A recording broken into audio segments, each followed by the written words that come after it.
everybody, it is your buddy Peace and Harmony with you here today. Much love going out to all the beautiful empowered harmonizers, and we're zooming in and focusing in today a little bit more in depth on a great viewer question, and that is from a viewer who said, what do you do after you have encountered an emotionally manipulative relationship with someone who is malignant narcissist or psychopathic, and really you're sort of at rock bottom emotionally as well as financially? How do you pick yourself up? How do you get the wherewithal? How do you get the focus back? How do you get the productivity back to become gainfully employed? Perhaps during the course of the relationship, you might have been, exited the workforce. They might have, you might have retired. You might have, been financially dependent on this person. Maybe that was part of the relationship. You were married to this person and they paid all the bills. You might have had, with some say in terms of how the bills got paid and things, but you don't have really sort of your own income generated, and you need to find a way to kind of figure out your interests, your skills, your focus, and then not only but your self-concept, your core. How do you bring, that wounded part of yourself, and sort of become healed and become whole enough so you can go and become gainfully employed? So that's a great viewer question.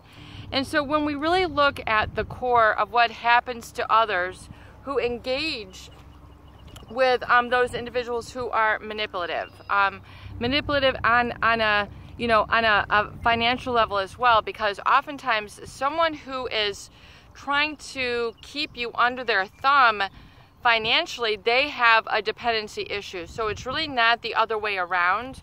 It is because they will traumatically bond others to them and cause them to become dependent on them.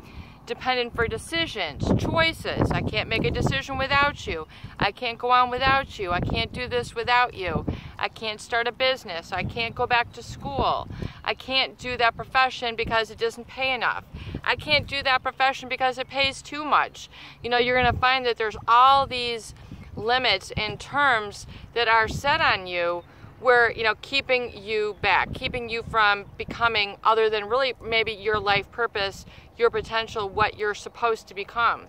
And so this can oftentimes involve financial dependency, where through the course of the relationship, you've become financially dependent on this person, and now you're wanting to break free. But this seems to be kind of like one of the main contributing factors of why you can't leave. You feel that perhaps you can't leave because you can't earn your own money. You can't pay your own apartment. You can't pay your own house. You can't pay your own mortgage. You can't get your own health insurance. There's all sorts of things. There's like a dragonfly over there that looks like, I don't know.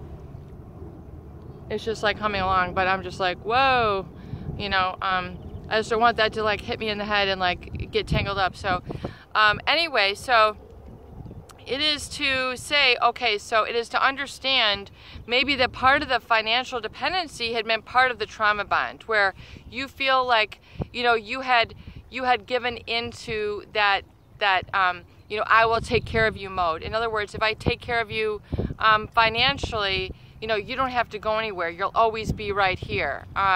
You won't, allow me to do, to be the breadwinner. Allow me to have the talent. Allow me to have the title. It's, and so it's like it can be like a power trip. And then to say, where then you don't have to work, I will pay for this. And a lot of people will find that an attractive situation to be in a relationship with someone who, is a provider enough or has the money to be able to do that today.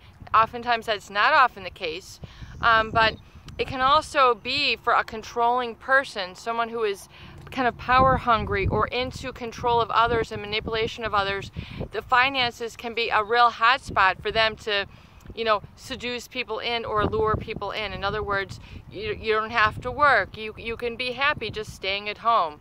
But you don't realize that is, keeping you without experiencing a lot of your own life purpose or your own potential or your own gifts or your own relationships, and kind of individuating and becoming more secure and strong in being able to go out in the world. So do you see how it can kind of keep you small, keep you limited, and then keep you kind of, keep you, kind of not going places in your life where you always feel sort of a ball and chain effect with this individual. So, even though what started out to be a very luxurious relationship perhaps can now become very financially strained when when you're not able to kind of call certain things your own. You don't have your own credit. You're not able to kind of have that part of a routine in your life where maybe you want to go and, become and have a profession beyond just the role of the mother, beyond the role of a sister, beyond the role of a spouse. And it is to say that, but now, if you're feeling hurt or weak from it, in other words, you've taken so much sort of emotional manipulation and abuse that you don't feel like you can enter the workplace in a strong mindset. Well, number one, I would highly recommend, watching a lot of the tools on this video and getting up the mindset, getting up the physiology, getting your skills razor sharp, finding an area where you can, at least go and begin to become employed. It can become a very simple place. I mean, you could even just go and, look at the general help wanted and just the entry level and begin a very entry level, close to your home, sort of, low commitment, low energy sort of work experience, and begin to, at least go out or, get your feet wet and get to know some organizations and see what organizations are stable or growing or that are attractive to you, and begin just to get, some pocket money going. So, it's to say, okay, well, there might be some basic skills that I need to relearn, that I might want to seek a training center. I might want to, go and find what kind of organizations are growing and how can I get, maybe they have tuition reimbursement and I can take some courses and, utilize the tuition reimbursement at my workplace. Or what other skills or that is unique about you that you can have and then create a certain product or service. There's a lot of people who are very good and crafty with their hands. They can make soaps, they can make different pens, they can make different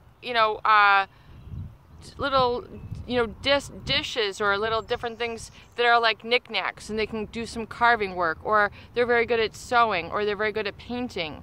Or they might be very good at teaching kids. So you could become like a tutor or a substitute teacher. So, what are some things that are unique to you that you love, and how can you incorporate that into what you do? So, if you love animals, I mean, you could go work at a pet store. You could work at a bird feed store. You could work at a zoo. You could, there's all sorts of ways. Or you could maybe look into becoming licensed as a dog walker. I don't know if you have to have a license for that, but you could, or become do pet washing. You could do little things like that. If you're creative and have that sort of hoop spot about you, there's all sorts of ways where you can develop your own skills and strengths. If you find that you're very good at something, you make a great spaghetti sauce. Maybe you want to look at actually going into a farmer's market and selling that, and but find what's unique and ingrained with you rather than feeling like you have to become somebody else. Because if you have that mindset that you have to become something other than what you are, you're always going to feel miserable, inadequate. You're not going to have the confidence. You're going to feel shaky, and you're going to be unhappy. And life is too precious to be wasting your time being and feeling so unhappy. So look at ways that are unique and intrinsic to you. Perhaps there might even be those very areas that were sabotaged and you were criticized for by the others who are controlling and domineering in your life. Particularly a covert narcissist, particularly, someone who was trying to sort of take your life force in order to, prop them up. In other words, someone who incorporated you as supply to be their posse, to be their, their crutch with, they could always sabotage you. They could take out their anger, their aggressions. Enough of that. So it's time to part ways with those feelings. Even if the person is still around, if you part ways with the feeling, say, thank you, weakness. You've served me, you know, for the past 10 years, but, you know, you've got to go, you know, I've got strength in town, and I'm gonna, you know, put up with strength right now. I'm gonna open up, you know, my heart to strength right now, and I'm gonna give them a place in my internal emotional real estate. You know, it's like having a bedfellow. You know, I'm gonna have strength be what I eat, breathe, sleep, and do, and versus, you know, weakness and all those other sort of, you know, self-sabotaged roles that, you know, end up people get put into self-sabotage roles where they can't earn money, they can't live on their purpose or their mission, they just don't even know what it is because they're so under the thumb, under the control, under the intimidation of an emotional manipulator, someone who is, you know, can be malignant narcissist, a covert narcissist who is always keeping them back, keeping them extinguished, you know, any sort of impetus that you show or interest. No, you know, why would you want to do that? You know, you don't need to be that healthy. That's too extreme. You know, why would you be interested in studying that? Or you can't do a podcast, or, you know, you can't make money, you know, sewing kids' clothes. You can't make money, you know, helping other countries. You know, all that negative talk, what we call them, the naysayers, the people who shoot down the dreams. Look at what your dreams are. Your dreams are there for a reason. You like things for a reason. No one has to tell you, you know, that you like cooking if you love cooking. You love cooking. So how can you then, you know, could you become a cook? Could you become a chef? Could you teach cooking? Can you, you know, could you go to culinary school? How can you take your intrinsic passions, and if you kind of know yourself and kind of just thinking back during the course of this video, you know, yeah, peace and harmony, you know, I always do love to cook, or I always do love to work with metal, or I love to work with physical fitness, or I'm interested in nutrition, or I'm interested in like IT or web design or graphic arts, or, you know, tutoring kids. Like, I love kids. Like, screw adults. Adults have too many things. Like, there's no hope. Give me some kids. Then you might, you know, find that you want to be a tutor, or you might, you know, I mean, I knew someone who was like long retired and she still tutored kids, you know, and she was like in her 80s, you know. She's, you know, there's ways for you to cultivate your love, your passion, and then bring it forward into some area of your life. And oftentimes the areas that you were criticized about oftentimes are the very key to what your strengths and talents are. You're too sensitive, you're too healthy, you know, all you want to do is, you know, go fishing. Well, maybe you're really great at making fishing lures, or maybe, you know, you want to rehab fishing stuff and then resell it and get like an eBay situation going, or a garage sale, or whatever. There's, you know, maybe you love flower pressing. Maybe, you know, you love animals, and so you want to like make some really cool animal bowls. You know, get innovative, get creative. One of my favorite kind of little periods of my life was in new product development, where I worked with, I had to, you know, try out and, you know, demonstrate a certain degree of creativity in order to be innovative and creative and develop new products for like large, what they call Fortune 500 companies. And I love new product development. I am all about it. I think it's so fun, fascinating. I did very well at it. But to me, you know, there's so much that, you know, you think that of problems that could be solved. You know, you could, for example, like, let's say you love pets and you're like, there's always a problem with this dish, you know, getting, the food gets, you know, room temperature and it gets stale. Then, you know, maybe you could develop a dog dish that stays cold and like keeps, you know, it's a thermal dog dish. I mean, what ways, what solutions can you find in your everyday life and create it into a new product? And so these are just, I mean, you know, I have new product right now that, you know, is just out there in the market. I mean, it is, as you can tell, I'm like a solution-oriented person. So it is to say, you know, try some things like that. See what, you know, maybe you just love talking to people. Then maybe you want to go work at a hospital and be like a greeter.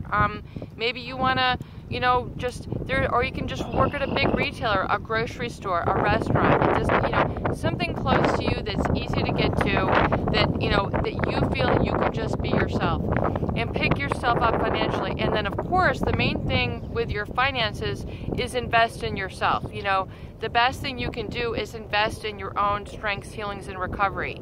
You know, get books on topics that you're interested in or that you need to read. You know, learning, they have so many how-to-do books, you know, do it yourself, that you could go to a bookstore or a library or half-price books, and you could pick up books and create a library on what it is you want to do, and then become, you know, self-educated. And that knowledge applied is power. So, you know, begin to apply this and begin to find ways to become gainfully employed and get your own credit together. I know that there's a lot of viewers who, you know, their spouses, you know, have, or they've been in business relationships and they've smear campaigned them right out of business. You know, it's important to have your own business credit, things of this nature where you know, have the control back over those things. And once you get the control back, I think you'll find it's very good and very gratifying. And this is the very activity with which you had deprived yourself or been deprived of because you thought it was so fearful. You know, you were so scared, there was so much uncertainty, when you actually realize there's a lot of pleasure, a lot of certainty, you know, a lot of joy that can come from those opportunities, and seizing, you know, those little solutions and making the next step. You know, calling places, going out, don't have the mindset of being shamed. You know, work on the tools and the self-discovery that we discuss here on the channel, and go ahead and do it, but don't keep putting it off and saying, you know, I will be ready in 3 years. You know, then it'll be 5 years, and you'll just find that, you know, you keep procrastinating. So just go ahead, dive in, and you know, be confident that you're doing the right thing, because it is a wonderful thing to be able to go out and have your own independence, especially when it comes to things like finances. This is your buddy, Peace and Harmony, with you here today, and I hope that these videos do help. Please share and please subscribe for more great tools, videos, discussion, and support.